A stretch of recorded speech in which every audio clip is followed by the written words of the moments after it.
Hi friends, welcome to star publication. ఈరోజు day 26 జరిగిన exam యొక్క పేపర్ ఎక్స్ప్లెనేషన్ మనం ఇప్పుడు చూద్దాము. ఒక ఉద్దేశము లేదా లక్ష్యముతో మనసులో జరిగే సోపనాత్మకమైన ఆలోచనలే వివేచన అంటారు.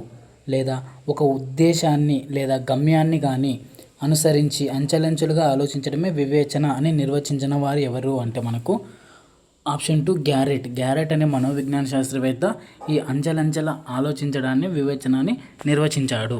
నెక్స్ట్ క్వశ్చన్, ఈ క్రింద ఇచ్చిన వివేచన లక్షణాలలో సరికాని దానిని గుర్తించండి అంటున్నాడు. ఆప్షన్ 1, వివేచనకు ఒక నిర్దిష్టమైన గమనం ఉంటుంది, ఒక నిర్దిష్టమైన ఖచ్చితమైన గమనం ఉంటుంది, కావున ఆప్షన్ 1 సరైనదే. ఇది పూర్వ జ్ఞానాన్ని మరియు గత అనుభవాలను వినియోగించుకోదు అని ఉంది. కానీ మనకు వివేచన అనేది పూర్వ జ్ఞానాన్ని గత అనుభవాలని దాని ఆధారంగా వాటిని ఉపయోగించుకుంటూ ఆలోచనలను పరంపర చేస్తుంది. కావున ఆప్షన్ 2 మనకు సరికానిది. మిగిలిన 2 ఆప్షన్లు కూడా మనకు సరైనవి అవుతాయి. నెక్స్ట్ క్వశ్చన్ స్టేట్మెంట్, ఆగమన వివేచన. ఈ పద్ధతిలో వివేచన ఒక క్రమంలో జరుగుతూ హేతుబద్ధమైన నిర్ణయానికి రావడం జరుగుతుంది. ఇది మనకు స్టేట్మెంట్ ఏ అనేది మనకు సరైనది. స్టేట్మెంట్ బి, నిగమన వివేచన. ఉదాహరణల ద్వారా సూత్రీకరణ జరుగుతుంది. ఇక్కడ ఉదాహరణల ద్వారా సూత్రీకరణ జరగడం అంటే సూత్రాన్ని మనం సృష్టించడం జరుగుతుంది. అది మనకు నిగమన వివేచన కాదు, ఆగమన వివేచన అవుతుంది. కావున స్టేట్మెంట్ బి సరికాదు.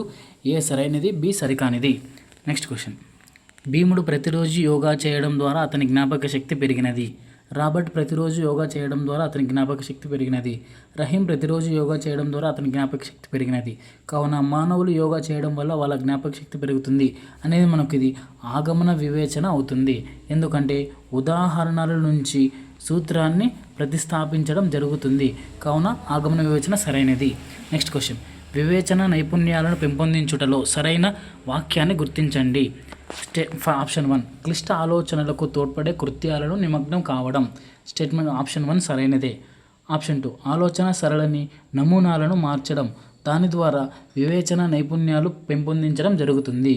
ఆప్షన్ 3, అనవసర ఆలోచనలు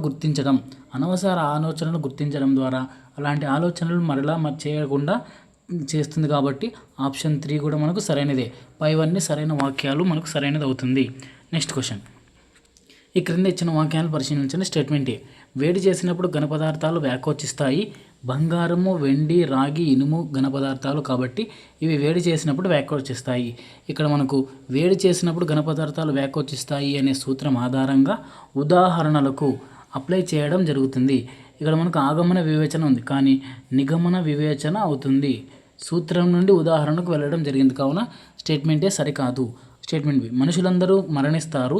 గాంధీ గారు ఒక మనిషి కాబట్టి మరణించారు. నెహ్రూ గారు ఒక మనిషి కాబట్టి మరణించారు.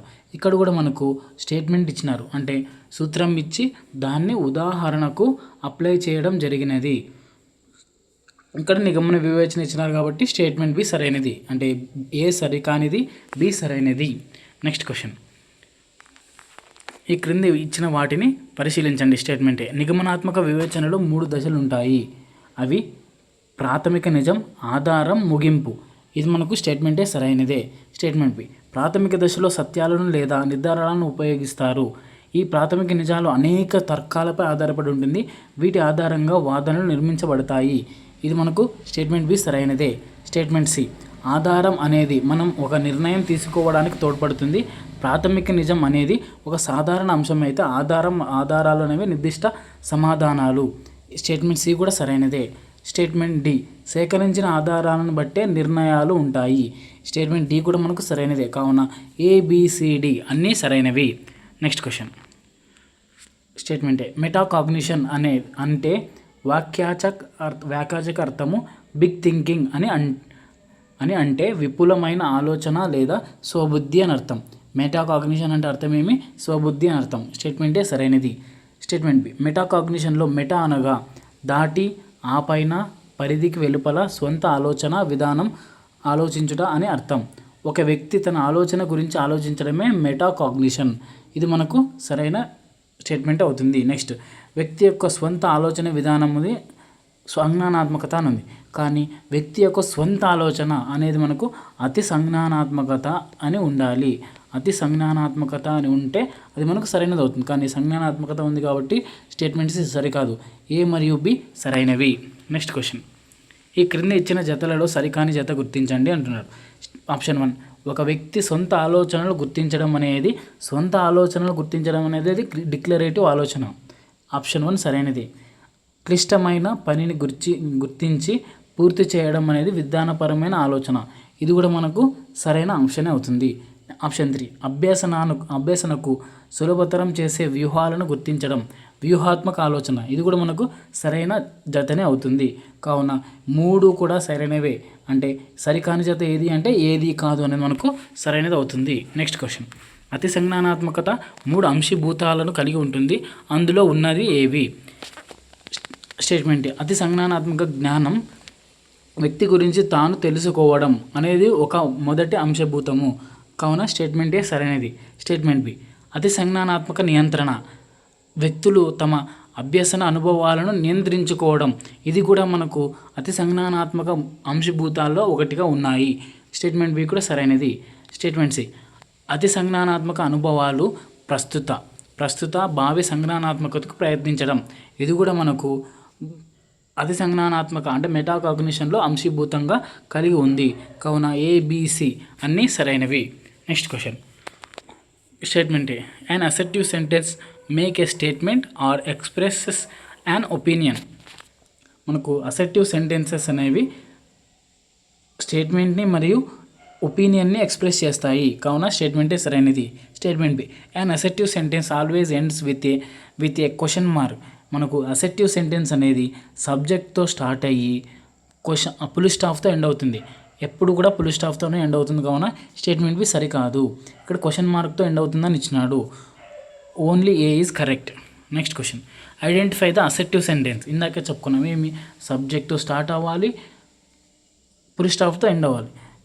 The train arrived on time సబ్జెక్ట్తో స్టార్ట్ అయ్యింది, ఫుల్ స్టాప్తో ఎండ్ అయింది కాబట్టి ఆప్షన్ 3 సరైనది. Next question, statement A, assertive sentence may be affirmative or negative. ఇది మనకు సరైన జతనే. ఎందుకంటే అసర్టివ్ సెంటెన్సెస్ అనేవి అఫర్మేటివ్లా ఉంటాయి లేదా నెగిటివ్గా ఉంటాయి. కావున స్టేట్మెంటే సరైనది. Statement B, imperative sentences may expresses commands, requests, advises. ఇది కూడా మనకు సరైనదే. ఎందుకంటే ఇంపరేటివ్ సెంటెన్స్ అనేది ఎక్స్ప్రెసెస్ని, కమాండ్స్ని, రిక్వెస్ట్ని, అడ్వైజ్ని ఎక్స్ప్రెస్ చేస్తాయి. Both A and B are correct. Next question, identify the imperative sentence. Imperative sentence అంటే సబ్జెక్ట్తో కాకుండా వర్బుతో మొదలైన సెంటెన్స్ని మనము ఇంపరేటివ్ సెంటెన్స్ అంటారు. కావున డు నాట్ వేస్ట్ వాటర్ అనేది మనకు ఇంపరేటివ్ సెంటెన్స్ అవుతుంది. క్వశ్చన్ మార్క్ ఉంది కాబట్టి ఇది WH క్వశ్చన్ లేదా ఇంటరాగేటివ్ క్వశ్చన్ అంటారు, ఇంటరాగేటివ్ సెంటెన్స్ అంటారు. హౌ బ్యూటిఫుల్ షీ ఈజ్, ఇది మనకి ఎక్స్క్లమేటరీ సెంటెన్స్ అవుతుంది. హీ ఈజ్ గుడ్ టీచర్, ఇది మనకు అసర్టివ్ సెంటెన్స్ అవుతుంది. నెక్స్ట్ క్వశ్చన్, ఇక్కడ హీ వర్క్స్ హార్డ్, ఇది మనకు అసర్టివ్ సెంటెన్స్ అవుతుంది. ఓపెన్ ద విండో అనేది ఇంపరేటివ్ సెంటెన్స్ అవుతుంది. ప్లీజ్ సిట్ డౌన్, ఇది ఇంపరేటివ్ సెంటెన్స్ అవుతుంది. దే లివ్ ఇన్ హైదరాబాద్, ఇది అసర్టివ్ సెంటెన్స్ అవుతుంది. కావున మనకు 15th దానికి ఆన్సర్ ఎంత అవుతుంది అంటే ఆప్షన్ 1 అనేది మనకు సరైనది అవుతుంది. నెక్స్ట్ క్వశ్చన్, ఇన్కరెక్ట్ పేరుని ఐడెంటిఫై చేయమంటున్నాడు. ఇక్కడ రిక్వెస్ట్ అనేది అసర్టివ్ సెంటెన్స్ కాదు, ఈ రిక్వెస్ట్ అనేది ఇంపరేటివ్ సెంటెన్స్. మిగిలిన 3 పేర్స్ కరెక్ట్గానే ఉన్నాయి.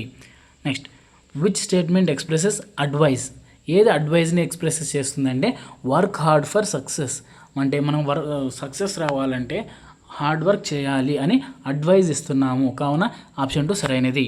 Next question, the subject in statement A, the subject in an imperative sentence is usually omitted.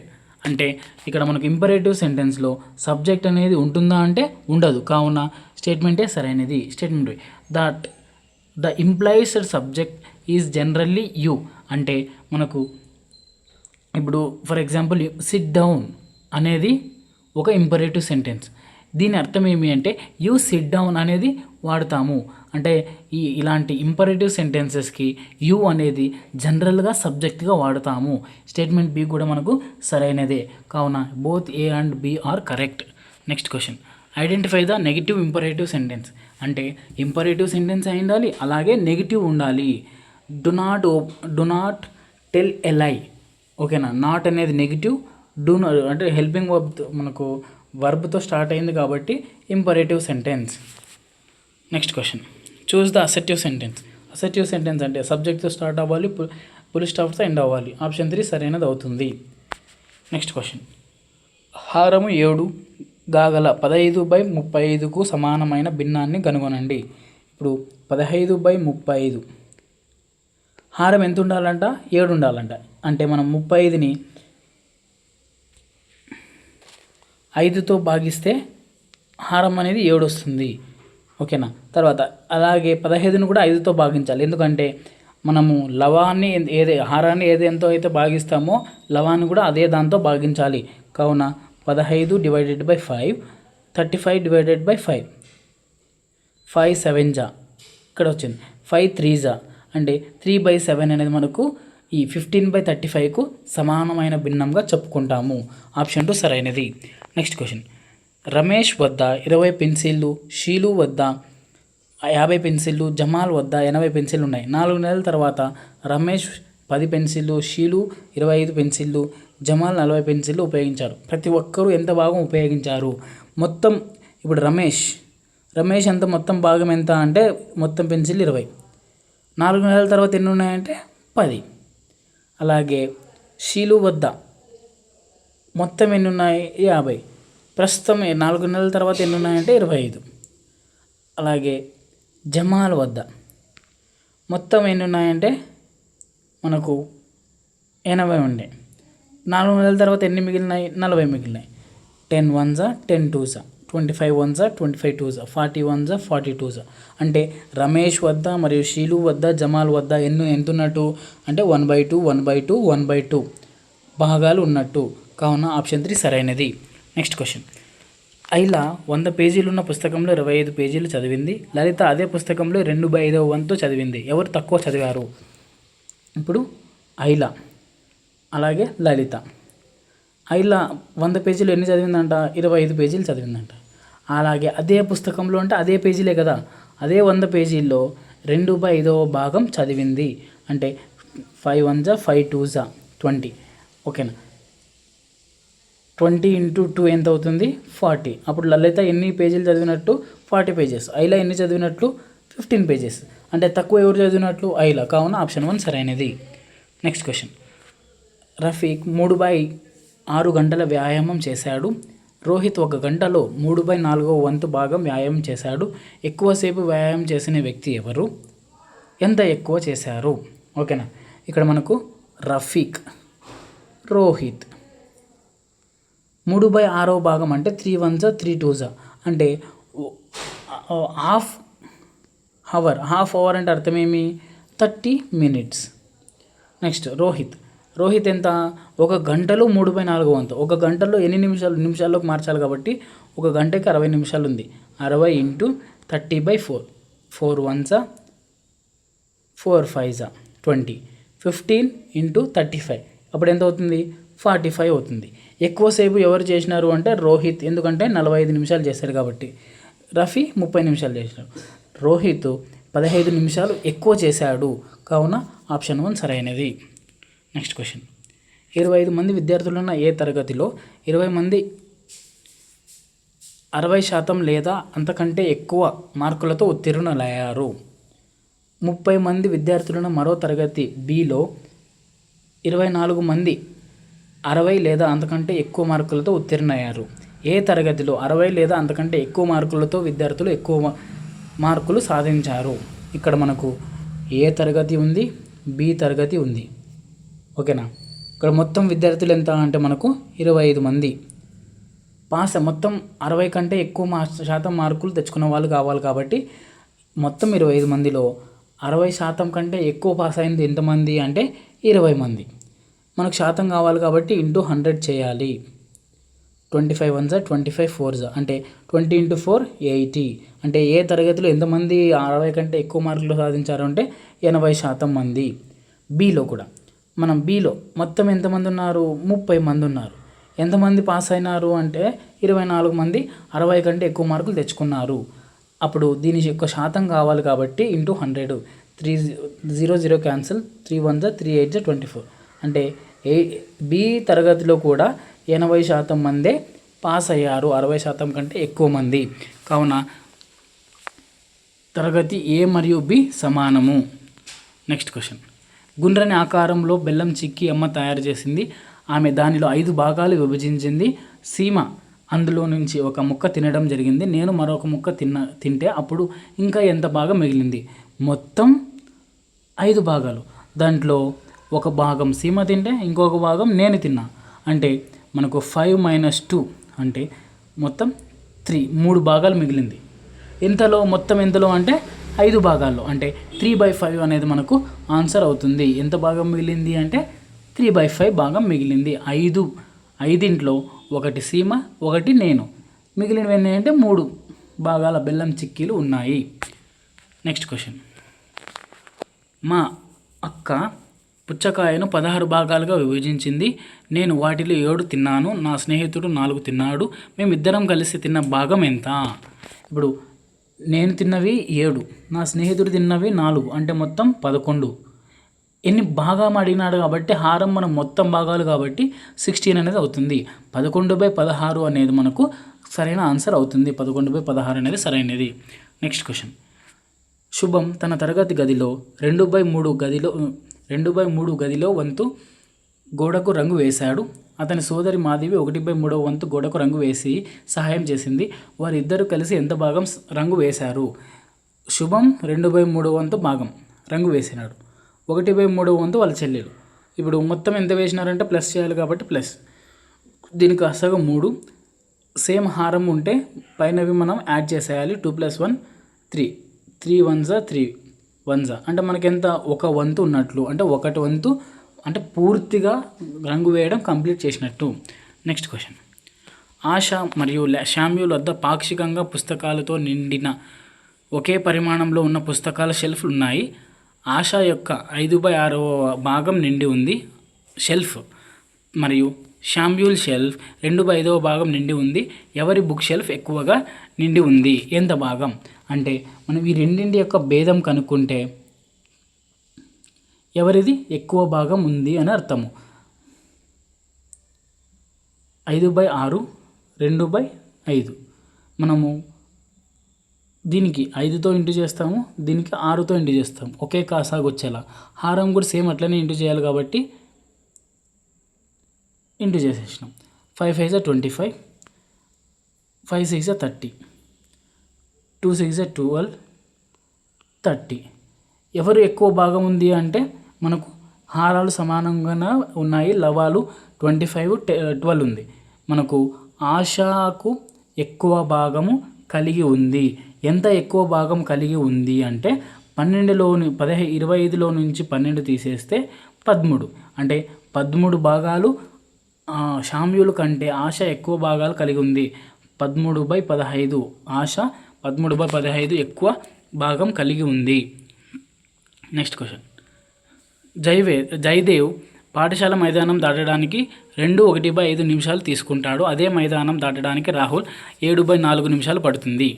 ఇక్కడ చూడండి, ఎవరు ఎక్కువ సమయం తీసుకుంటారు దానికి భిన్న రూపంలో తెలియాలి అంటున్నాడు. ఇప్పుడు జయదేవ్, రాహుల్. జయదేవ్ 2/5. 2 1/5 అంటే మిశ్రమ భిన్నంలో ఉంది. అపక్రమ భిన్నంలోకి మారిస్తే 5 2 10, 10 1 11, 11/5. ఇది మనకు గంటల్లో నిమిషాల్లో ఉంది. ఓకేనా? నిమిషాల్లో ఉంది.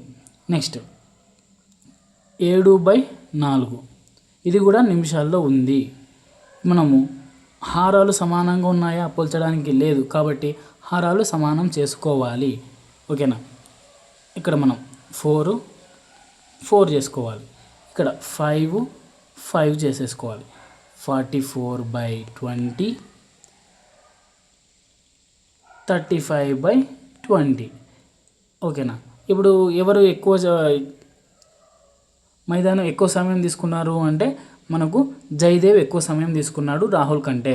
ఎంత ఎక్కువ సమయం తీసుకున్నాడు అంటే 44లో నుంచి 35 తీసేస్తే 7. 7/20 అంత సమయం అన్ని నిమిషాలు ఎక్కువ తీసుకున్నాడు అని అర్థము. కావున రాహుల్ జయదేవ్ కంటే 9/2 తక్కువ సమయం తీసుకున్నాడు. ఆప్షన్ 1 సరైనది. Next question. ఒక జీవి శరీరంలో స్వల్పకాలంలో వచ్చే చిన్న మార్పులను వాతావరణానుకూలత అక్లమటైజేషన్ అంటారు. స్టేట్మెంటే సరైనది. స్టేట్మెంట్ బి, ఒక ప్రాంతంలో జీవించే మొక్కలు జంతువులను ఆ ఆవాసపు నిర్జీవ అంశాలు అంటారు అని అన్నారు. కానీ ఆ జీవించే మొక్కలు జంతువులను సజీవ అంశాలు అంటారు. కావున స్టేట్మెంట్ బి సరికాదు. ఏ సరైనది, బి సరికానిది. Next question. ఈ క్రింద ఇచ్చిన వాక్యాలు సరైన వాక్యం కానిది. ఏది మనకు సరైన వాక్యం కాదు అంటే ఆప్షన్ 1, ఆప్షన్ 2, ఆప్షన్ 3 మూడు కూడా సరైన వాక్యాలే. కాబట్టి ఏది కాదు అనేది మనకు సరికాని వాక్యంగా అవుతుంది.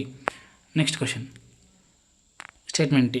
స్క్విడ్లు మరియు ఆక్టోపస్ల వంటి కొన్ని సముద్రపు జీవుల శరీరం క్రమబద్ధమైన ఆకారంలో ఉండును అని ఉంది. కానీ క్రమబద్ధమైన ఆకారంలో ఉండదు. స్టేట్మెంటే సరికాదు. నెక్స్ట్ స్టేట్మెంట్ బి, డాల్ఫిన్లు మరియు తిమింగలాలు వంటి సముద్రపు జీవులు మొప్పలను కలిగి ఉంటాయి, మొప్పలను కలిగి ఉండవు. కావున స్టేట్మెంట్ బి సరికాదు. ఏ మరియు బి రెండు సరికానివి. Next question. స్టేట్మెంట్ ఏ, ఊపిరి పీల్చుకోవడం అనే ప్రక్రియ మానవులలో వలనే ఆవులు, గేదెలు, కుక్కలు మరియు పిల్లులు వంటి జంతువుల్లో ఉంటుంది. స్టేట్మెంటే సరైనది. Statement B, touch me not అని సాధారణంగా పిలిచే అత్తిపత్తి, మైమాస వంటి మొక్కల ఆకులు ఎవరైనా వాటిని ముట్టుకున్నప్పుడు మూసుకోవడం లేదా ముడుచుకోవడం చేస్తాయి. స్టేట్మెంట్ బి కూడా సరైనదే. ఏ మరియు బి రెండు సరైనవి. నెక్స్ట్ స్టేట్మెంటే, జీవి శరీరం నుండి వ్యర్థాలను తొలగించే ప్రక్రియను విసర్జన అంటారు. స్టేట్మెంటే సరైనది. స్టేట్మెంట్ బి, మొగ్గతో కూడిన బంగాళదుంపలోని ఒక భాగం కొత్త మొక్కగా పెరగదు, కొత్త మొక్కగా పెరుగుతుంది. ఏది అది? మొగ్గతో కూడిన బంగాళదుంప, అది మనకు కొత్త మొక్కగా ఏర్పడుతుంది. కావున స్టేట్మెంట్ బి సరికాదు. ఏ సరైనది, బి సరికానిది. Next question. స్టేట్మెంట్, ఇటువంటి కీలు అన్ని దిశల్లో కదలికకు అనుమతిస్తుంది. బంతిగిన్నె కీలు, ఇది మనకు బంతిగిన్నె కీలు అనేది సరైనది. ఎందుకంటే బంతిగిన్నె కీలే 360 డిగ్రీలు తిరగడానికి సరైనది అవుతుంది, అన్ని దిశలలో తిరగడానికి సహాయపడుతుంది. కావున స్టేట్మెంటే సరైనది. నెక్స్ట్ స్టేట్మెంట్ బి, మన మెడను తలతో కలిపే కీలు, ఇక్కడ బంతిగిన్నె కీలు అని ఉంది, కానీ మనకు అది బంతిగిన్నె కీలు కాదు, బొంగరపు కీలు అనేది మనకు సరైన ఆన్సర్ అవుతుంది. స్టేట్మెంట్ బి సరికాదు. ఏ సరైనది, బి సరికానిది. Next question. ఈ క్రింద ఇచ్చిన వాక్యాలు పరిశీలించండి. స్టేట్మెంటే, మోకాళ్ళు, మోచేతులు, మడతబంతు కీలు, ఇది మనకు సరైనదే. స్టేట్మెంట్ బి, మన తలలో ఎముకలు మధ్య ఉండే కీళ్లను కదలని కీలు అంటారు. ఇది మనకు సరైనదే. మన తలలో ఎముకల మధ్య ఉండేది కదలని కీలు. కావున స్టేట్మెంట్ బి కూడా సరైనదే. ఏ, బి రెండు సరైనవి. Next question. స్టేట్మెంట్ ఏ, పుట్టినప్పుడు మానవ అస్థిపంజరాలు సుమారు 206 ఎముకలు ఏర్పడతాయి. కానీ కాదు, మనకు 206 ఎముకలు కాదు, 305 ఎముకలు ఏర్పడతాయి పుట్టినప్పుడు. కావున స్టేట్మెంటే సరికాదు. స్టేట్మెంట్ బి, యుక్త వయసులో కొన్ని ఎముకలు ఒకదానితో ఒకటి కలవడం ద్వారా ఎముకల సంఖ్య 305కు తగ్గుతుంది అని అన్నారు. కానీ 206కు తగ్గుతుంది అని ఉండాలి.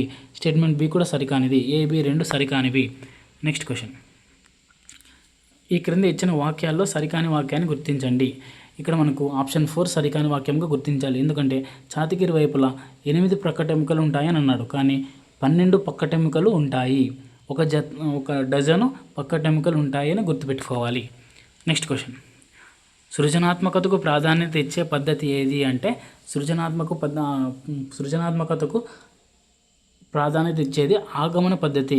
ఉదాహరణల నుంచి సూత్రాలను కనుగొంటాము. అలా కనుగొనే పద్ధతిలో సృజనాత్మకతను ఎక్కువగా ఉపయోగిస్తాము.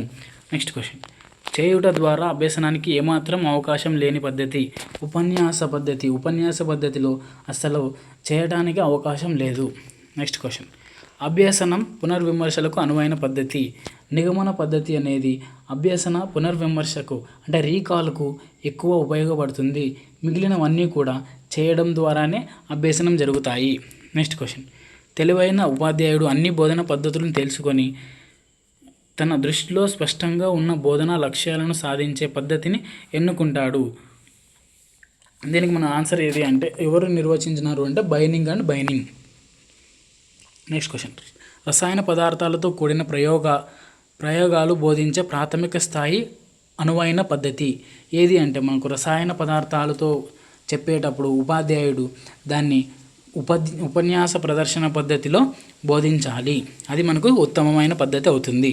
నెక్స్ట్ క్వశ్చన్, ఈ క్రింది వానిలో కాంతి రుజుమార్గ ప్రసారం అనే విషయాన్ని బోధించుటకు అనువైన పద్ధతి ఏది అవుతుంది అంటే మనకు ఉపన్యాస ప్రదర్శన పద్ధతి అవుతుంది ఇది కూడా. నెక్స్ట్ క్వశ్చన్, ప్రాజెక్ట్ పద్ధతిలో